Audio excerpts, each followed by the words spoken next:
除咗菠蘿腸仔喺派對之中都非常之易見，嗰樣就係 Tiramisu。今次我哋都會整 Tiramisu， 不過特別啲，今次就會以蛋卷嘅形式。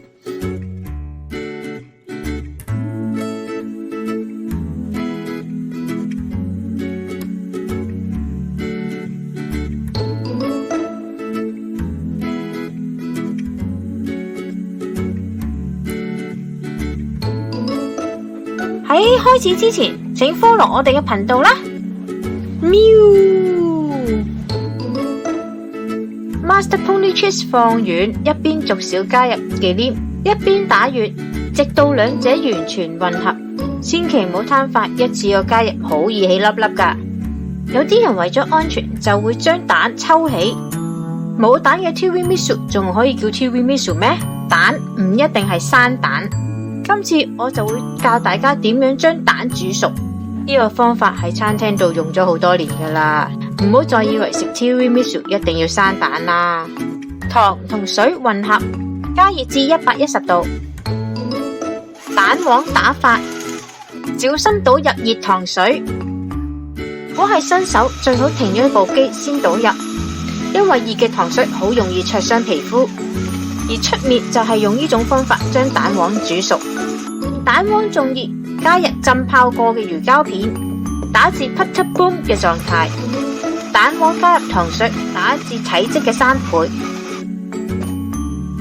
分3次加入打軟嘅芝士餡之中。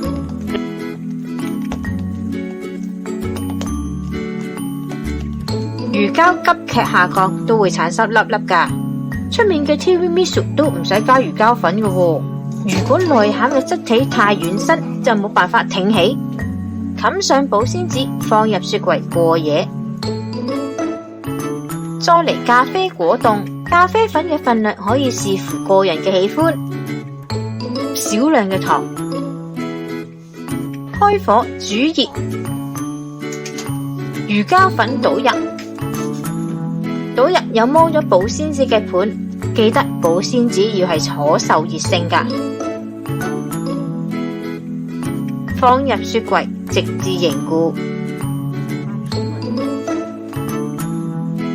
第2日就可以做蛋糕體。蛋黃、蛋白分開打發，糖分3次加入，打至軟性發泡，即係拎起有個微微嘅小彎勾。不少量嘅蛋白同蛋黃撈勻，再加入其餘嘅蛋白，倒入麵粉，以摺疊嘅形式混合。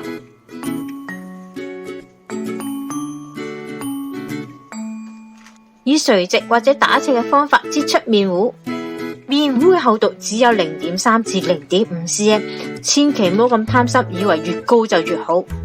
否則蛋糕體會過厚而唔好食噶啦。撒上大量嘅糖霜，要完全覆蓋。過1至2分鐘之後，再灑上第2層嘅糖霜。焗爐210度12分鐘。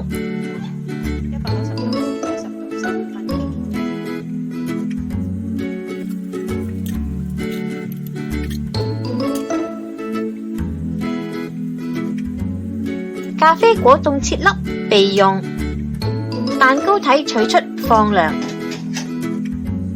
再嚟1包咖啡粉，都係加入少量嘅熱水同糖，再加入秘密嘅武器溫酒，白溫或者黃溫都得，你中意酒味重啲嘅就可以落多啲噶啦。蛋糕反轉，除去底部嘅牛油紙，搽上有溫酒嘅咖啡水。手指蛋糕餅都幾吸水下噶，千祈唔好一次過加入所有嘅糖水，否則餅底就會一劈劈，捲都捲唔到啊！取出少量嘅 Tiramisu 餡做裝飾，其餘同一半嘅果凍混合，內餡抹平，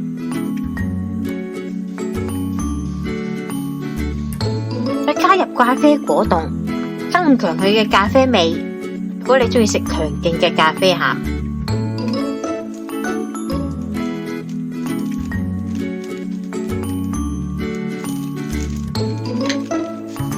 上次嘅蛋糕卷呢，就有人質疑，如果唔落糖霜就會黐成碟，所以今次我就決定唔落糖霜，摸上保鮮紙定型，放入雪櫃1日。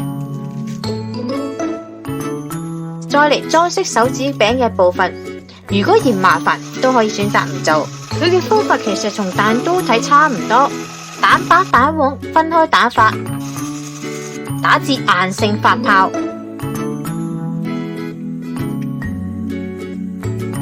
再將兩者混合，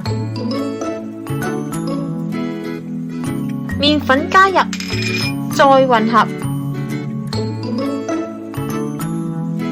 擠出你中意嘅圖案，圓形、長方形乜都得。灑上糖粉，先放喺室溫5至10分鐘，焗爐180度10分鐘。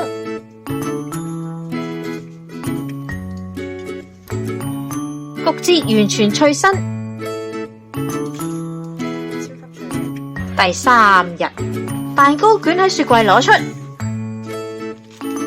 冇落糖粉，蛋糕卷表面有啲破爛，慢慢切開，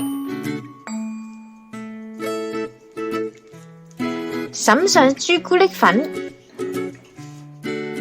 發揮你嘅創意，製造一啲小嘅裝飾。蛋糕卷咁就完成㗎喇。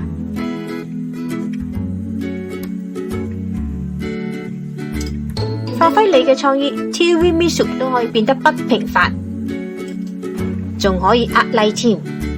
今日嚟到呢度啦，詳細嘅食譜我哋會擺落 Facebook 嗰度，有興趣嘅大家可以去睇一睇。請 like 我哋嘅 Facebook 同埋 YouTube，以便獲得更多嘅資訊啦。